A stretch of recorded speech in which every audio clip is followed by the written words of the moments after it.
Welcome to Space. I'm your host, Dan, aka smAsho. We've got some sunspots on the sun. We've got congratulations for you discovering the existence of our channel.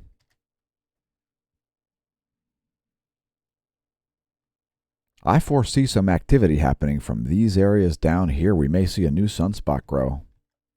North of this one down here.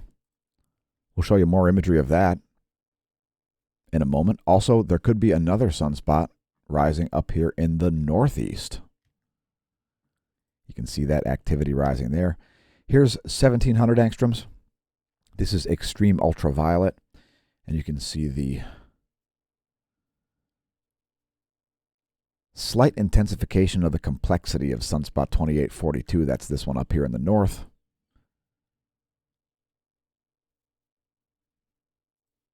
But again, I think this area down here is the place to watch. Let's try that again. That's the area to watch, in my opinion. Here's some more imagery, the colorized magnetogram. And you can see some movement going on with the fields down here associated with these areas. I don't know how this one doesn't have a name yet on the detected sunspot groups. That's sunspot 2844, I think it is. We've got like 3 named groups right now. I'm not going to try to memorize them, as I'd rather say nothing than say the wrong thing. Anyway, that's the colorized magnetogram environment, and that's going to give you a pretty good idea. Everything stayed pretty stable here. It's really been a minor uptick over the past 24 hours in terms of solar activity. Here's a diagram of the solar system for all you astrographers out there. And there's where things will be in 1 week. On the 25th, the radio flux has jumped up to 77 solar flux units. And if you're wondering what a solar flux unit is, it is 10,000 joules. It's radio flux density. The sun's putting out radio photons, and they come out of the upper chromosphere and the lower corona. And they're the most proportional data set to sunspot number. Here's the 1-year chart of the radio flux, the black line here. The red line down here is sunspot number. And we're seeing it climb here, another intensification phase of sunspot cycle 25. No solar storms in the forecast. This is from the Space Weather Enthusiast's dashboard. Let's talk seismicity. We did see 1 over 6 magnitude quake here in the past 24. It was in Panama. I would also note the earthquake drought continuing here over the past 90 days. Only 1 7 magnitude quake here over the past 90. And that is a massive earthquake drought. Also, there was a 5.1 off of Petrolia, California. That one came in just a couple hours before we recorded the video. And let's scroll up the list here. So a bit of a seismic uptick since yesterday.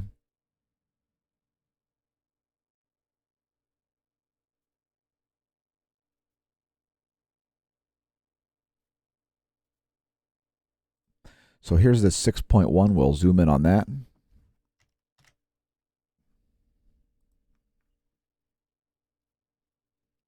And there's a location of that in the Pacific Ocean there, south of Panama.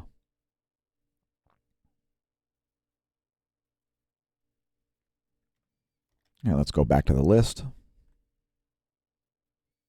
That quake came in at 20:56 Universal Time, just before 9 o'clock Universal Time. Philippines saw a 5.1. Tonga saw a 5.4 at depth. That one at 211 kilometers.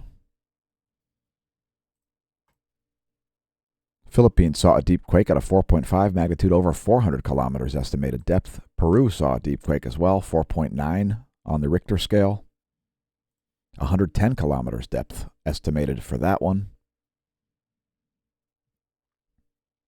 And last but not least, here's this 5.1. It looks like it's in the Pacific Ocean here, right near the coast. Very close to the coast there.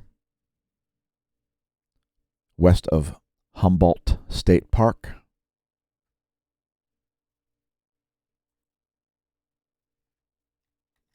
And that one coming through at 7:18 Universal Time early this morning. Looks like a little volcanic downtick here. Let's see what's on the list at volcanodiscovery.com. Suinose Jima, flight level 090. That volcano producing a 9,000-foot plume of volcanic ash. Popocatépetl exploding. 20,000-foot ash plume over central Mexico. Fuego producing a 15,000-foot ash plume over Guatemala as it explodes. Nevado del Ruiz. Volcanic ash not observed. Don't assume it's not erupting. As on a cloudy day, a satellite can't see a volcano. Sangay in Ecuador producing a 19,000-foot ash plume as it explodes. Revenador in that same country exploding as well. 14,000-foot ash plume there. Sabancaya in Peru exploding as well. 23,000-foot plume of volcanic ash. Nevado State Chilean exploding as well. Flight level 140, it's a 14,000-foot plume of volcanic ash. Please do not pole vault the caldera. It could be unhealthful, and we prefer our viewers to be healthy. If you become part of the lithosphere by pole vaulting into a lava lake, we could lose a viewer, and we wouldn't want that. If you want to pick up some Do Not Pole Vault the Caldera themed gear, head to smAshomash.com and click on smAsho merch. You'll find the link. Let's continue on. So the GOES 16 has a suite of instruments that face the sun and a suite of instruments that face the earth. One of the sun-facing suites of instruments is the X-ray detector. And we saw it looks like just barely a C-class flare here.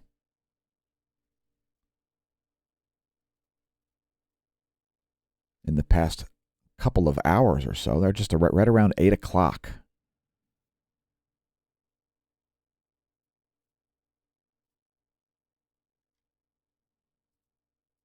And don't be surprised to see some larger flares as those sunspots rotate toward the limb.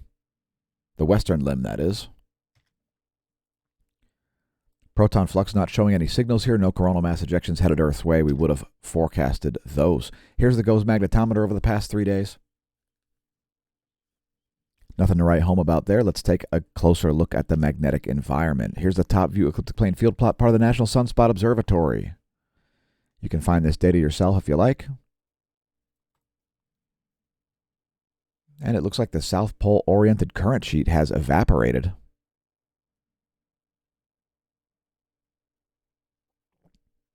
South Pole current sheet arrival has been canceled. So here's the latest image. And you can see no South Pole current sheet in the near future for Earth's potential field surface source line here shown in orange. Earth remaining in a North Pole current sheet shown in green. Here's a line of sight plot for it. It's essentially the same data, just from Earth's perspective instead of from the top view perspective. It also shows the solar magnetogram. And the blue line gives indication to the sun's BZ, one of the components of the solar wind data that we look at daily. Here's the line of sight coronal hole plot showing the sun's B field in blue. And South Pole oriented coronal hole there in red, North Pole oriented coronal holes in green. And that data 1 hour and 45 minutes old. Keep in mind, the magnetic environment can suddenly change. Today we're going to show some coronagraphs. And it's pretty much all clear here. All the activity that we're seeing here on the LASCO C2 is on the opposite side of the sun. So some minor ejective behavior happening, some coronal mass ejection type stuff occurring out there. Here's the LASCO C3. These are both located at Lagrange point 1 million miles between the Earth and Sun. At the gravitational equilibrium point, Lagrangian point 1. At Lagrangian point 5, we've got another spacecraft called Stereo A. And from this perspective, Earth would be off to your right.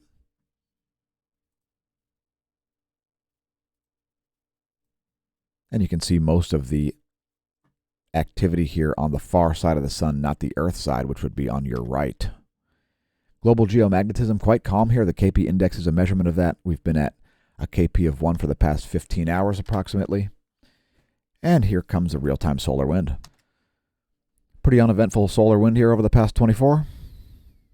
We do see a little bit of shifting of the BT-BZ and the phi angle here in the past few hours. Current solar wind conditions are solar wind density 6.22 protons per cubic centimeter, solar wind speed 404. kilometers per second. Let's check the geospace. Here's the space weather modeling framework, 4 hours of data. Magnetohydrodynamic pressure surrounding planet Earth.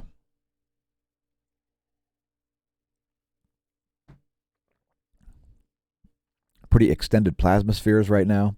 Most of the pressure here is on the bow shock side, the portion of the Earth geospace between Earth and Sun, and pretty steady over the past 4 hours. Nothing to write home about there. Let's check ground magnetic perturbations as well. Geospace delta B is what we're looking at. And we see some very minor ground magnetic perturbations during this geomagnetic excursion. And like the last frame, this is 4 hours of data. It's courtesy University of Michigan. We show it daily because the archival data not yet accessible to the public that I'm aware of. Anyway, like the last one, again, that's 4 hours of data. Follow us on Twitch if you don't. We stream live regularly to Twitch, twitch.tv/smAsho. And we actually made 2 meteorology segments yesterday. You may not have seen one of them if you're only viewing the videos on YouTube. Again, the URL on Twitch is twitch.tv/smAsho, a fantastic live streaming platform. Thanks to all of our YouTube subscribers. And by the way, we had no idea we'd be able to forecast coronal mass ejections. That wasn't even a goal of the channel. We just realized that we could do it, and so now we do it. Keep in mind, we only forecast coronal mass ejections on the Earth side of the Sun and around the poles, not on the far side of the Sun, as those don't affect the Earth, and there's already plenty of work to do. And also, we didn't butt in line. We were asked to report to the head of it. So hence these videos. Again, thanks to our subscribers on YouTube. Please share the content on your social media, as we don't think the algorithms seem to like us very much. And also check our playlists as well, youtube.com/smAsho/playlists. There's all kinds of stuff there you may not be aware of. And indeed, the algorithms may not be recommending these videos to you, so check them out. We're also on BitChute. More exclusive content coming there. Today's featured product is, and you can find links to this at the smAsho merch link at the homepage, smAshomash.com. smAshomash.org will redirect you to the homepage at smAshomash.com. And since those not responsible for your health care or the administration thereof have absolutely no right to your protected health information, my vaccination status is none of your business, just like yours is none of mine. So whether your mask protects me or whether my mask protects you, I don't really care. I'd prefer not to wear one because they're utterly ineffective, like all non-pharmaceutical interventions. And also, I would note the fact that asymptomatic people don't drive pandemics. Pandemics are driven by sick people, which is why non-pharmaceutical interventions are so idiotic.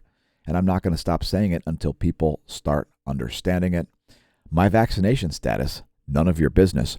HIPAA and other laws like your rights didn't evaporate because of any crisis, and they never will. That's the point of passing laws in the first place. Let's do a cosmology segment.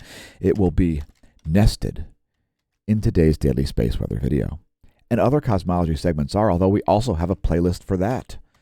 So again, youtube.com/smAshomash/playlist. There are over 200 cosmology segments as separate videos. First, I'd like to invite all of our viewers to zooniverse.org. There are various space-based projects there.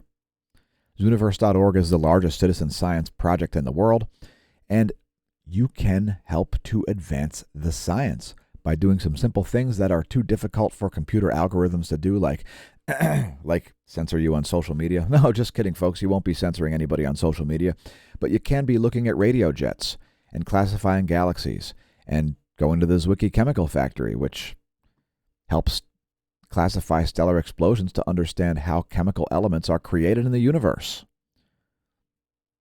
So perhaps check that out. All kinds of interesting science to be done by you, the viewer. Zooniverse.org. And let's check out the astronomy picture of the day, which is fantastic. It's from the Galix. And this is the infrared spectra of the closest major galaxy, known as M31. So classified in the Messier catalog. Messier was looking at blurry objects that were not comets, not realizing that they were galaxies. That wasn't really realized until Edwin Hubble. But here's our closest large galactic neighbor. It's M31, the Andromeda Galaxy. It's about twice the size of the Milky Way Galaxy, a little bit less than twice the size of the Milky Way Galaxy. And when we look at it in ultraviolet, it gives us certain insights into light output from it. Obviously, it shows us things like plasma structures.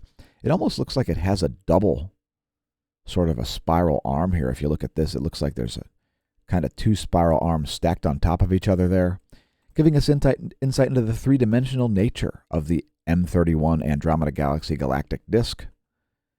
I'll just briefly expose the caption here in case you'd like to pause the video and read that. We've picked a random number today, but first, let's talk about our forum. We've got a cosmology forum at smashomash.com/forum.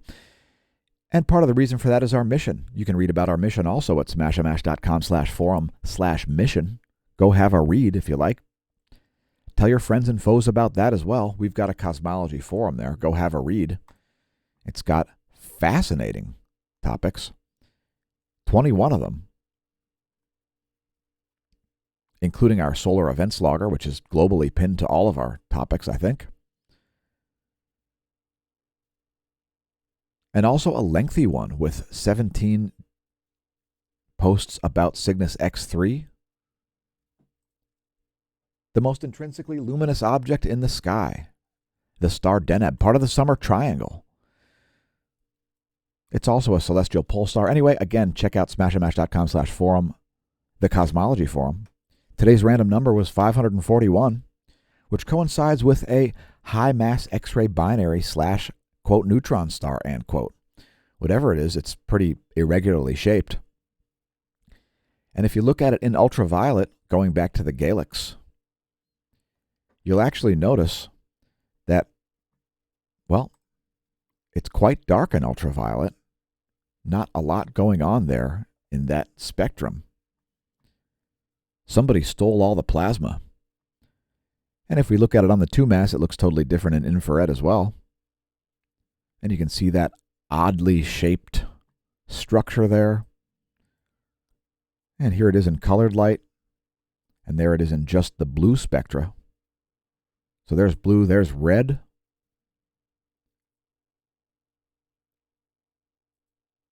And there's the full color spectra there in optical.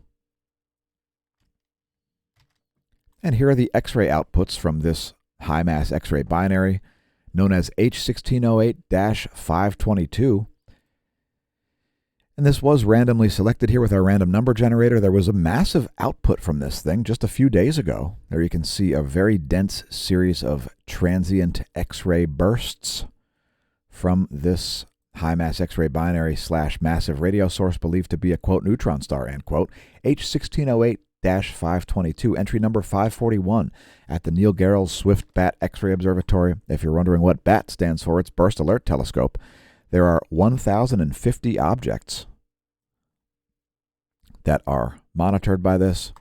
And while we're here, let's check out Sagittarius A star, the core of the Milky Way galaxy, real quick.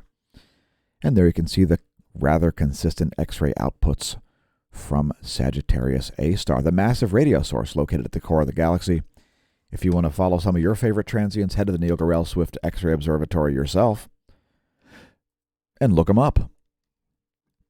And that's today's cosmology segment. Again, this one was integrated into the Daily Space Weather video. If you haven't seen the playlist, check out the playlists. Once again, the YouTube URL is youtube.com/smashomash/playlists. Continuing on. Electrons surround planet Earth.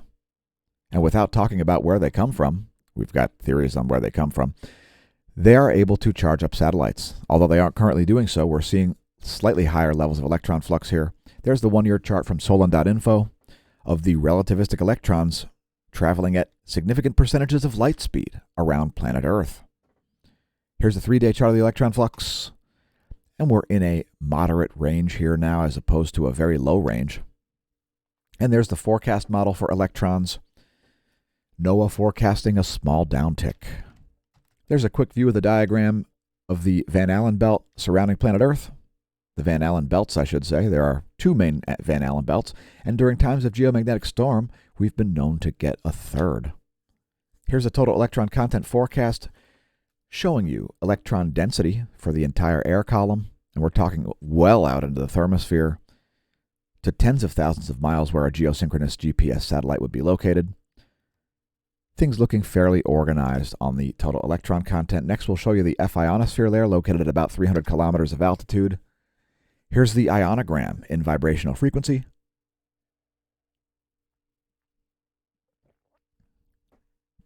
And we're seeing anomalies once again here around places like Greenland and North America. I'll let it play through a second time here so you see this happen. Right around there. It's 1600 universal time or so. Seeing high vibration frequency areas over places like North America and Greenland rather unexpectedly. Anyway, that's a full day of data. Ionospheric anomalies continuing in the northern hemisphere. So here's the latest image. That's from 10:15 universal time. Things looking pretty normal at that moment. All right, so we just did our meteorology segment. Here's a teaser if you haven't tuned into it. It's a regular feature at the Smash News Network, Least Busted Name and News. Here come bonus features in the form of the latest hydrogen alpha imagery from El Teide, Spain. We've got a bunch of filaments up here, and the likelihood of significant coronal mass ejections is actually going up. Don't be surprised to see an M-class flare from Sunspot 2842, especially as it approaches the limb.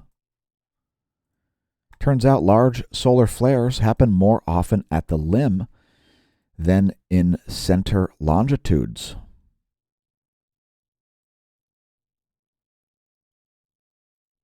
Anyway, there's the latest imagery. This is only 2 minutes and 24 seconds old when we recorded the video.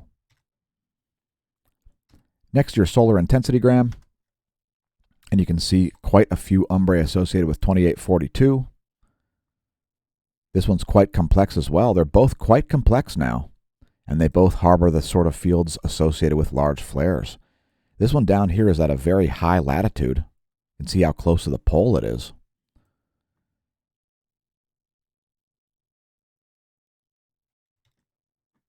And here's the latest magnetogram. We'll refresh it so you can see it happen. And you can see that's beta class.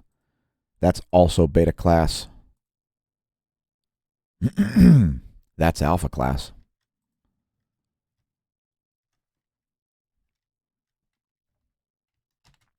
Here's the GOES 16 SUVI thematic map. You can see some X-ray coming out of this area. The pink would be flaring activity. On this map, it's just off the top of the scale here. I don't want to scroll up because it'll cover up the time and date stamps.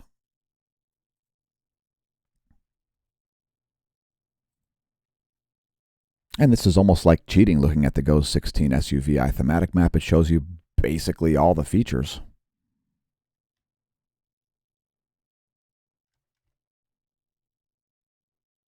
And we'll close this one out with some imagery at 335 angstroms. There is at least one little flare you can see coming out of 2842 here. And again, expect to see the activity from that sunspot increase here as it approaches the limb. Once again, the Earth-facing quiet is all too real.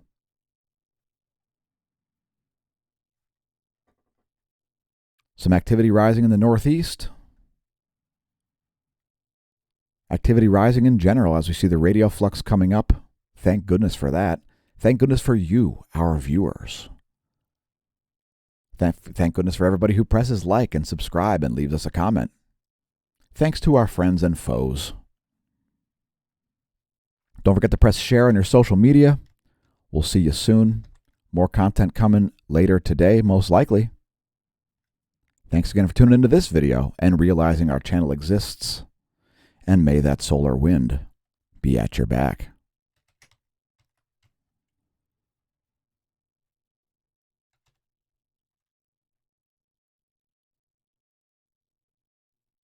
Daily Space Weather brought to you at massive personal risk and expense from the Smash News Network. Least busted. Name and news.